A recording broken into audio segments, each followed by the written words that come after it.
প্রিয় ছাত্রছাত্রী, তোমরা সবাই নিশ্চয়ই ভালো আছো। আজকে আমি তোমাদের নাজমুল স্যার, আমি তোমাদের আজকে একটি অষ্টম শ্রেণীর একটি কবিতা তোমাদের পাঠ দিব। এই কবিতার নাম হচ্ছে মানব ধর্ম, লিখেছেন লালন শাহ। আমরা যদি প্রথমেই যাই লালন শাহ, আসলে লালন শাহ জন্ম কোথায়, মৃত্যু কোথায় আমাদের জানতে হবে। লালন শাহ একটি হিন্দু পরিবারে জন্মগ্রহণ করেছিলেন, অত্যন্ত উচ্চ বংশীয় পরিবার, সেটা ছিল ব্রাহ্মণ পরিবার।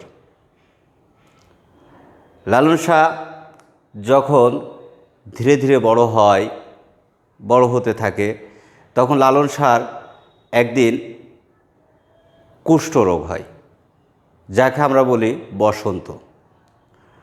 তখনকার সময় এই রোগটি ছিল মহামারী। যেমন এখন আমরা দেখতে পাই যে আমরা এখন বর্তমানে যে রোগটা আছে করোনা ভাইরাস, ঠিক তেমনই এই রোগটাও কিন্তু এমন ছিল। তখন মানুষকে কি করা হতো, হয় গভীর জঙ্গলে ফেলে দেওয়া হতো, আর না হয় নদীর জলে কলার ভেলা বানিয়ে মশারি টাঙিয়ে তাকে ভাসায় দেওয়া হতো।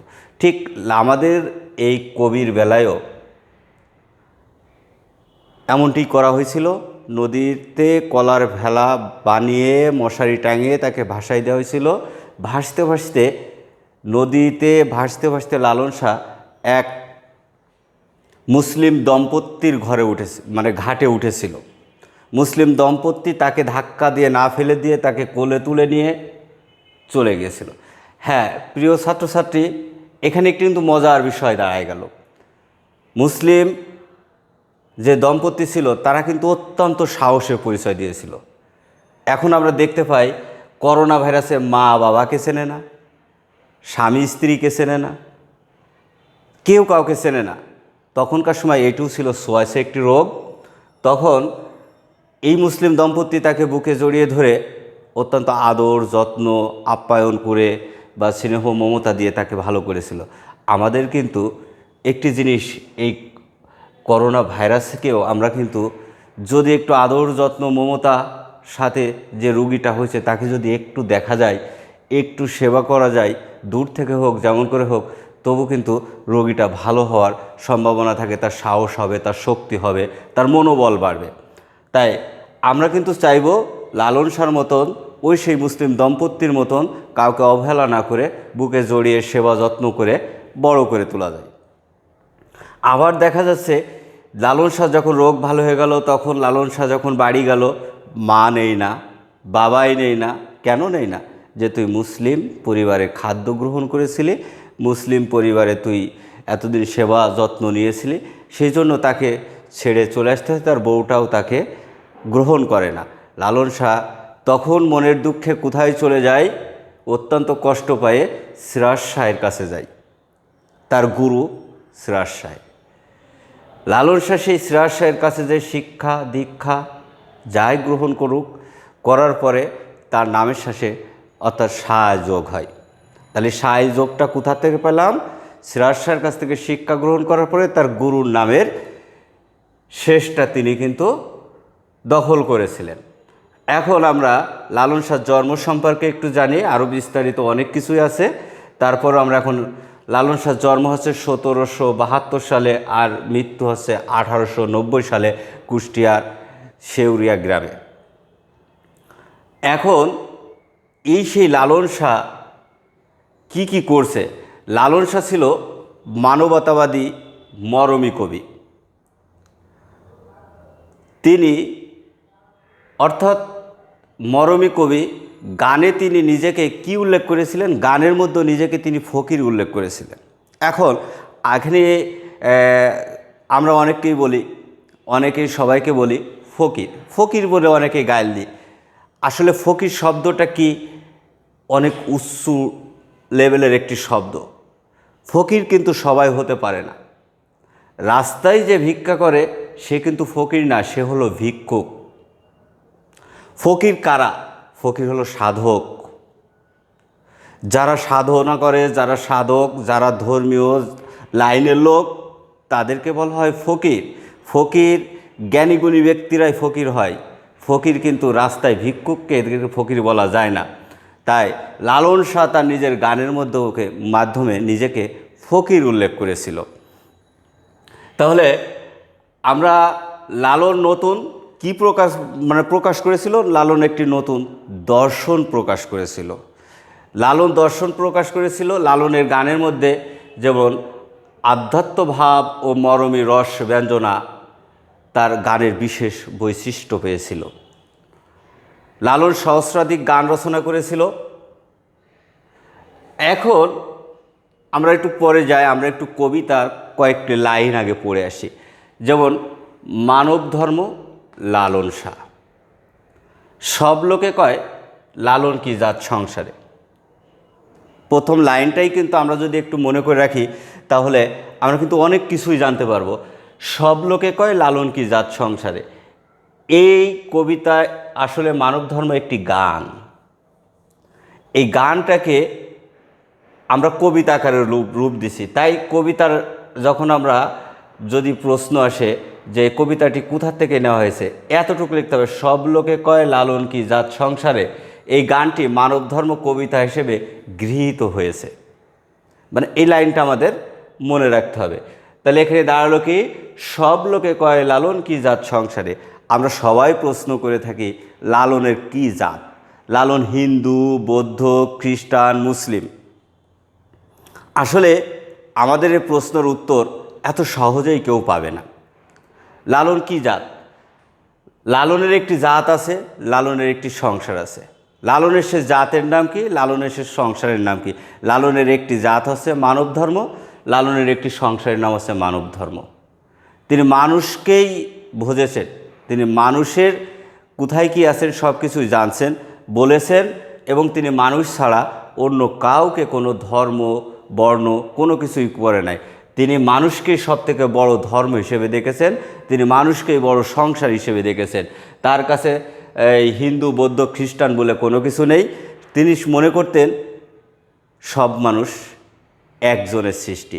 তিনি মনে করতেন একজনের যদি সৃষ্টি না হয় তাহলে সৃষ্টির জগতে যদি আমরা যাই তাহলে তো আর একটু অনেক দিন, দেখুন যদি সৃষ্টিকর্তা দুজন হতো বা তিনজন হতো তাহলে মানুষের চেহারা অন্যরকম হতো। কারোর 3টি চোখ হতো, কারোর 2টি চোখ বেশি হতো।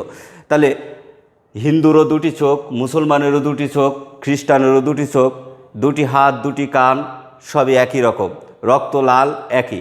তাহলে লালনের কথা হলো সৃষ্টিকর্তা একজন, একজনেই সৃষ্টি করছে সবই মানুষ। আমরা বিভিন্ন সময় বিভিন্ন ধর্মীয় গ্রন্থে আবদ্ধ হয়ে বিভিন্ন ধরনের ভাগে ভাগে বিভক্ত হয়েছে। লালন এই সকল ধর্মর ঐক্যবদ্ধকে মানব ধর্মটাকে রূপ দিয়েছেন। লালনের কাছে বড় হচ্ছে এই মানব ধর্ম। লালন কয় জেতের কি রূপ দেখলাম না নজরে। লালন কয় জাতের আবার কি রূপ আছে। আমি একটু আগে বলে আছি সৃষ্টিকর্তা সৃষ্টি করেছিল মানুষকে, 2টি চোখ, 2টি কান, 2টি নাক, নাকের যে 2টি ছিদ্র, তাহলে হাত, পা, মুখ, রক্ত। তাহলে জাত যদি কি রূপ হয় দেখলাম না। জাতের যদি রূপ হয় তাহলে কোনো না কোনো ভিন্ন থাকার জন্তু বা ভিন্ন কোনো কিছু পাওয়া আমাদের দরকার ছিল। কিন্তু সেই জন্য লালন কয় জেতের কুরূপ দেখলাম না। লালন কখনোই কোনো ভিন্নতা কোনো কিছুই পায় নাই। যখন তিনি ভিন্নতা বা অন্য কোনো কিছুই পায় নাই, এই জন্য তার নজরে জাতের বা জেতের রূপ তিনি দেখতে পেল না। তাহলে আমরা পেলাম কেউ মালা কেউ তসবি গলায়, তাহাতে কি জাত ভিন্ন বলাই। আমরা এবার চলে যাই মালা। মালা কি? মালা দেখি হিন্দুরা গলায় দেয়। আমরা কি বলতে পারি তারা কিসের মালা গলায় দেয়? বলতে পারি না। যা তারা তুলসী গাছের মালা গলায় দেয়। আমরা মালা গলায় দেখলেই বুঝতে পারি ইনি হিন্দু। একজন তসবি হাতে দেখতে পারলেই ইনি মুসলমান। একজন হাতের ভিতরে মানে কৃষ্ণ জপতেছে তাও দেখেও আমরা বুঝতে পারি ইনি হিন্দু। একজন চিবর পড়ে রয়েছে তা দেখে বুঝতে পারি ইনি বৌদ্ধ। তাহলে কেউ মালা কেউ তসবি গলায়, তাহাতে কি জাত ভিন্ন বলায়। আমি মালা গলায় দিলাম, আমি তসবি হাতে, আমি চিবর পড়ে রয়েছি, আমার কি জাত ভিন্ন হয়ে গেল?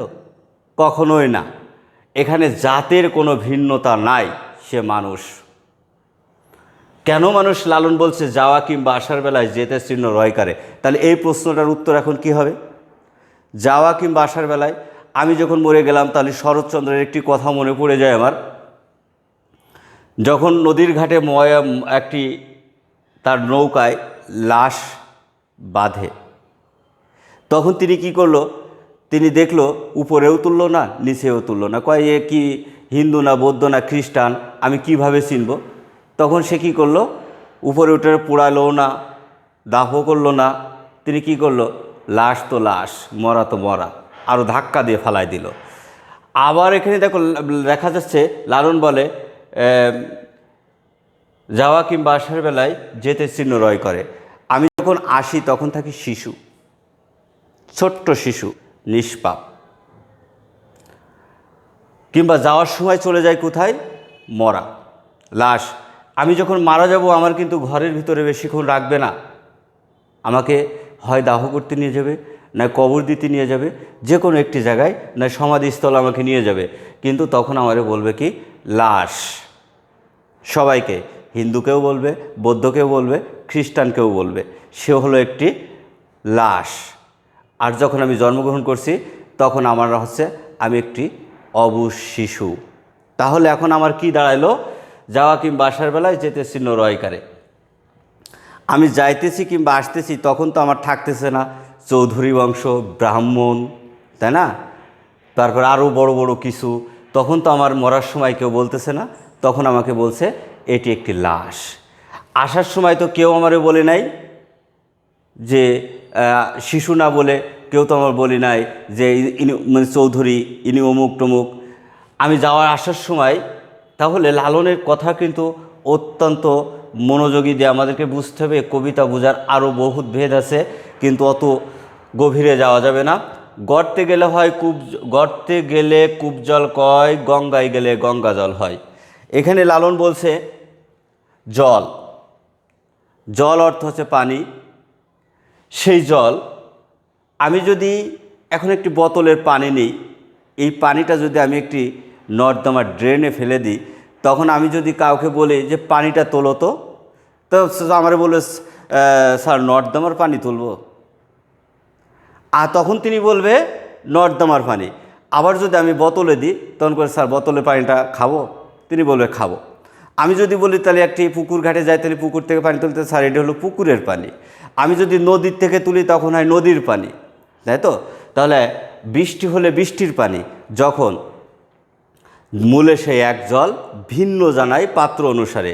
জল কিন্তু একই, নর্দমায় গেলে নর্দমার জল হচ্ছে, গর্তে গেলে গর্ত জল হচ্ছে, কুয়োয় গেলে কূপ জল হচ্ছে, বোতলে আসলে বোতলের জল হচ্ছে, নদী গেলে নদীর জল হচ্ছে। ঠিকই আমরা মানুষ হলো এমন, ভিন্ন জানাই পাত্র অনুসারে। কেউ জন্মগ্রহণ করে মা বাবা বা পাড়া প্রতিবেশী বা আত্মীয় স্বজনের কাছ থেকেই কিন্তু আমরা ভিন্নতা পাচ্ছি। সেখানে যে আমরা ধর্ম পাচ্ছি, সেখানে যে আমরা কী পাচ্ছি, কেউ ইসলাম ধর্ম নিচ্ছে, কেউ খ্রিস্টান ধর্ম নিচ্ছে, কেউ বৌদ্ধ ধর্ম নিচ্ছে, সেখানেই থেকেই কিন্তু আমরা শিক্ষা গ্রহণ করছি। এই ধর্মীয় শিক্ষা অনুযায়ী, পাত্র অনুযায়ী ভেদে আমার বাবা মা বা আত্মীয় স্বজন, সমাজ ব্যবস্থা আমাকে যা শিখিয়েছে, আমি সেই শিক্ষায় শিক্ষিত হয়ে বড় হয়েছি। আসলে সঠিক শিক্ষা কোনটে, সেটা কিন্তু আমরা কখনো একবারে ভেবে দেখলাম না। যখন আমি মুসলমান ধর্ম গ্রহণ করেছি, আমার বাবা মুসলমান, মা মুসলমান, সবাই মুসলমান, কিন্তু আমি কিন্তু একবারও ভেবে দেখলাম এই ধর্মটার ভেদ কোথায়, এই ধর্মটার শেষ কোথায়, এই ধর্মটা কোথায় গেলে আরও ভালো কিছু পাওয়া যাবে, দেখি নাই। তারা যা শিখাই দিছে, ওইটা জন্মের থেকে মৃত্যু পর্যন্ত ওই ভেদ নিয়েই আমি চলে গেলাম পাত্র অনুসারে। কিন্তু হিন্দুরাও কিন্তু সেই একই। তাহলে আমাদের কিন্তু জানতে হবে সেই ভেদ অনুসারে, মূলে সে এক জল, সে যে ভিন্ন জানায় পাত্র অনুসারে। সে ভিন্ন জানায় পাত্র অনুসারে, যে জায়গায় যাকে থাকবে তখন সেই জায়গায় সে এই রূপটি ধারণ করবে। তাহলে আমরা এখানে দেখি কয় অর্থ হচ্ছে বলে, জেতের অর্থ হচ্ছে যাদের, জেতের ফাতা জাত বা ধর্মের বৈশিষ্ট্য অর্থে ব্যবহার করা হয়। তাহলে এই কবিতায় লালনের মূল কথা কি? এই কবিতার লালনের মূল কথা হচ্ছে মনুষ্য ধর্ম, মানব ধর্মই তার মূল কথা। জগতে বেড়ে জেতের কথা লোকে গৌরব করে যথাতথা, লালন সে জেতের ফাতা বিকিয়েছে সাত বাজারে। লালন জগতে বেড়ে জেতের কথা লোকে গৌরব করে যথাতথা, এই জগতে লোকে গৌরব করবে, অনেক যথাতথা কথা টথা বলবে, এই গৌরব করায় কোনো কিছুই আসে না। লালন সে জেতের ফাতা বিকিয়েছে সাত বাজারে। লালন এইসব সে জাতপাত এসব বিক্রি করে দিছে সেই সাত বাজারে। এই পাঠের উদ্দেশ্যে আমরা দেখি জাতপাত ধর্ম নিয়ে বাড়াবাড়ি বা মিথ্যা গৌরব করা ঠিক নয়। তা আমরা কখনোই কোনো ধর্ম জাতপাত নিয়ে আমরা কখনো বাড়াবাড়ি করব না। জাত ধর্ম সেই পালন করবে, যার কাজ সেই করবে। আমরা সুন্দরভাবে একে অপরকে সাহায্য সহযোগিতা করব, সুন্দরভাবে আমরা সব কিছু করব। এজন্য আমরা সবাইকে সম্মান প্রদর্শন করব। এই বলে আমি আমার ক্লাস এখানে শেষ করছি। আসসালামু আলাইকুম।